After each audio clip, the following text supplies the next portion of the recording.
साथियों, कर्मचारियों की 5 बड़ी खबरें।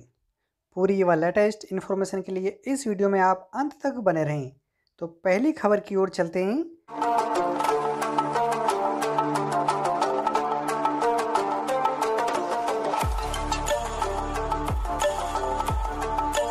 ये है प्रमुख मांगें। पहली मांग 1 जुलाई 2020 एवं 1 जुलाई 2021 की वेतन वृद्धि में एरियर की राशि का शीघ्र भुगतान किया जाए। प्रदेश के अधिकारी कर्मचारियों और पेंशनरों को केंद्र के समान केंद्रीय तिथि से 16% महंगाई भत्ता बढ़ाया जाए। नंबर 3, अधिकारी कर्मचारियों के प्रमोशन की प्रोसेस जल्द शुरू हो। गृह भाड़ा भत्ता केंद्रीय कर्मचारियों की तरह एमपी के अधिकारी कर्मचारियों को भी दिया जाए। अगली बड़ी खबर, कर्मचारियों के महंगाई भत्ते की बढ़ाने की हुई घोषणा। विशेष खबर छत्तीसगढ़ सरकार की। छत्तीसगढ़ सरकार ने दिया है महंगाई भत्ता। क्या इसके बाद मध्य प्रदेश में बढ़ेगा महंगाई भत्ता? और बढ़ेगा तो कितना बढ़ेगा, 5% या 16%? ये बड़ा टिपिकल प्रश्न है। ऐसे एमपी के कर्मचारी 28% महंगाई भत्ते के लिए अड़े हुए हैं। यदि 28% महंगाई भत्ता नहीं बढ़ा तो आंदोलन की चेतावनी दी है। आगे देखते हैं विशेष खबर को। पहले छत्तीसगढ़ को देखेंगे, उसके बाद एमपी की खबर देखते हैं। छत्तीसगढ़ के कर्मचारियों को 5% डीए बढ़ाने की हुई घोषणा। सीएम भूपेश बघेल ने किया ऐलान, अब 17% मिलेगा महंगाई भत्ता। कर्मचारियों ने 16% बढ़ाकर 28% करने की मांग की थी। मुख्यमंत्री भूपेश बघेल ने राज्य के कर्मचारियों को महंगाई भत्ते में 5% वृद्धि की घोषणा की है। हालांकि कर्मचारी संगठन महंगाई भत्ते को 16% बढ़ाकर 28% करने की मांग कर रहे थे। अब तक राज्य के कर्मचारियों को 12% महंगाई भत्ता मिल रहा था। अब 5% बढ़ोतरी के बाद कुल महंगाई भत्ता 17% हो जाएगा। सरकार का दावा है कि इस फैसले से प्रदेश के करीब 4 लाख से अधिक कर्मचारियों और 1,25,000 पेंशनरों को फायदा होगा। महंगाई भत्ते में इस वृद्धि से सरकार को 1,020 करोड़ रुपए का अतिरिक्त खर्च बढ़ेगा। शनिवार रात छत्तीसगढ़ कर्मचारी अधिकारी फेडरेशन का एक प्रतिनिधिमंडल मुख्यमंत्री निवास पर पहुंचा। बातचीत के बाद मुख्यमंत्री भूपेश बघेल ने महंगाई भत्ते को बढ़ाने की घोषणा की। मुख्यमंत्री ने चर्चा के दौरान अधिकारियों कर्मचारियों को महंगाई भत्ते के बकाया एरियर्स की मांग का परीक्षण करवाकर शीघ्र निर्णय लेने का आश्वासन दिया है। उन्होंने कहा कि अधिकारी कर्मचारियों की बाकी मांगों का परीक्षण कराने के लिए प्रमुख सचिव स्तर के अधिकारी की अध्यक्षता में कमेटी गठित की जाएगी। बातचीत के समय मुख्यमंत्री के अपर मुख्य सचिव सुब्रत साहू भी उपस्थित थे। सरकार ने वित्तीय संकटों का जिक्र किया। कर्मचारी संगठनों से बातचीत में मुख्यमंत्री ने कहा, कोरोना महामारी से व्यापक संक्रमण के कारण वैश्विक अर्थव्यवस्था बुरी तरह से प्रभावित हुई है। इससे देश और प्रदेश भी अछूता नहीं रहा है। बीते 1.5 वर्षों में राजस्व संग्रहण में अपेक्षित वृद्धि नहीं हुई है।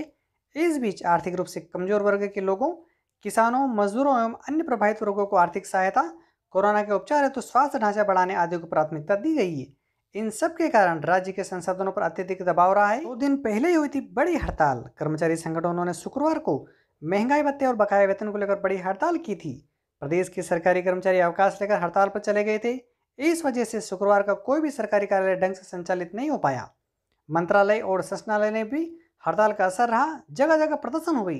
कर्मचारियों का कहना था कि उनकी मांग पूरी नहीं हुई है तो अनिश्चितकालीन की हड़ताल शुरू हो जाएगी।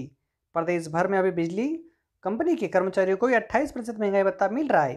शायद सभी के लिए 12% महंगाई भत्ते का नियम लागू है। ऐसे में जिस प्रकार से छत्तीसगढ़ ने केवल 5% महंगाई भत्ता बढ़ाया है, उसको देखते हुए एमपी में भी 5% महंगाई भत्ता बढ़ाया जा सकता है। लेकिन एमपी के कर्मचारी अधिकारी 16% महंगाई भत्ते बढ़ाने की मांग कर रहे हैं, जो कि जायज भी है। अगली बड़ी खबर, मध्य प्रदेश में 20-50 फार्मूला सख्ती से होगा लागू। विशेष खबर भोपाल से। कानून व्यवस्था का मुद्दा हो या आम जनजीवन को सहूलियत सेवा की बात, सरकार इनमें कोई लापरवाही बर्दाश्त नहीं करेगी। कर्मचारियों से लेकर शीर्ष अधिकारियों को बेहतरीन कार्यों की सराहना होगी, लेकिन लापरवाह अधिकारियों और कर्मचारियों को सेवा में नहीं रखा जाएगा। ऐसे ही अधिकारियों कर्मचारियों पर सरकार की कार्रवाई की तलवार लटक गई है। मुख्यमंत्री सचिवालय ने इस पर काम शुरू कर दिया है। सरकार ने तय किया है कि पूरे प्रदेश में अब ऐसे कर्मचारियों की पहचान की जाएगी जो आम जनता को राहत देने के बजाय टाल मटोली करते हैं। सुशासन की राह में रोड़ा बनने वाले ऐसे कर्मचारियों के खिलाफ विधिवत जांच कर उन्हें अनिवार्य सेवानिवृत्ति के दायरे में लाया जाएगा। इसके लिए सरकार 20-50 के नियम, यानी जिसकी 20 साल की सेवा हुई या 50 साल की उम्र को कठोरता के साथ लागू करेगी। इसके लिए अब कलेक्टर और विभाग प्रमुख को जिम्मेदार बनाया जाएगा।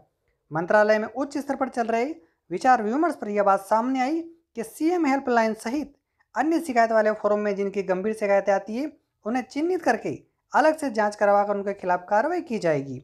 इसी तरह पुलिस अधिकारी कर्मचारियों के खिलाफ भी अब शिकायतों पर कठोर कार्रवाई की जाएगी। खासतौर पर जिन पुलिसकर्मियों के खिलाफ रिश्वत लेने या किसी भी तरह के अपराध में शामिल होने के तथ्य मिलेंगे उनके खिलाफ बर्खास्तगी की कार्रवाई की जाएगी। सरकार के खुफिया तंत्र ने कर्मचारियों अधिकारियों के कामकाज पर नजर रखने के निर्देश दिए हैं। जिनकी कई माध्यमों से शिकायत मिलेगी उन पर कार्रवाई होना तय है। 2050 फार्मूले के तहत प्रदेश के IAS अधिकारी MK सिंह को राज्य सरकार की सिफारिश पर केंद्र सरकार अनिवार्य सेवानिवृत्ति दे चुकी है। इसी तरह IPS अधिकारी डॉक्टर मयंक जैन को भी सेवानिवृत्त किया जा चुका है। भ्रष्टाचार के मामले में घिरे जिला खनिज अधिकारी प्रदीप खन्ना को भी सरकार अनिवार्य सेवानिवृत्ति दे चुकी है। आखिरी और बड़ी खबर, गृह मंत्री अमित शाह का मध्य प्रदेश दौरा, उपचुनाव की हो सकती है घोषणा। विशेष खबर भोपाल से, मध्य प्रदेश में जल्द उपचुनाव की संभावना जताई जा रही है।